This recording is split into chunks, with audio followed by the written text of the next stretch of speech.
the rhythm of the gear. The design and technology workshop was a whirlwind of sound. For Laura, the hum of the sanders and the clatter of falling scraps felt like a storm she couldn't escape. While her classmates moved with purpose, Laura stood frozen at her messy workbench. Her bright blue school culottes were dusted with sawdust, and her mind felt like a radio stuck between stations, unable to find the right frequency to focus on her project.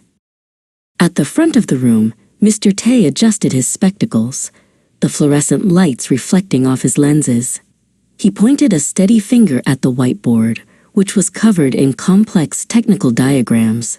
His hair, peppered with gray at the temples, gave him an air of quiet authority. In design, there is no room for chaos, he explained to the class. You must organize your thoughts before you can organize your materials. Jovan sat at the bench next to Laura, his movements precise and calm. He carefully aligned a steel ruler against a piece of pine wood, his blue school shirt neatly tucked into his dark trousers. He didn't seem to hear the noise or feel the heat of the workshop. To him, the instructions were a simple map to follow, and he couldn't understand why Laura was still staring at a blank page. Feeling a surge of frustration, Laura reached into the pocket of her culottes. Her fingers brushed against a small, three-armed fidget spinner she had tucked away. She brought it out and gave it a sharp flick. Whir! As the weight shifted rhythmically in her hand, the mental noise began to fade.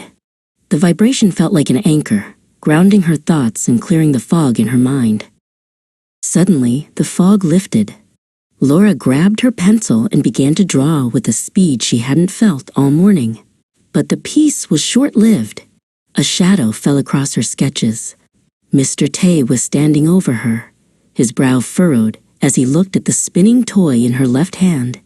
"Laura," he said firmly, "this is a workshop for building, not a place for distractions. Please put that away and get back to work."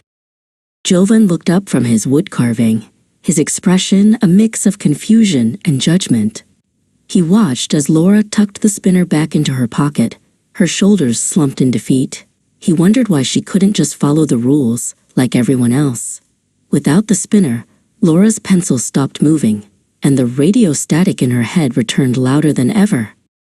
After the final bell rang, Laura didn't leave.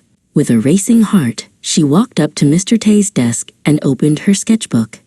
The pages were filled with brilliant, complex mechanical designs, far more advanced than the basic assignment.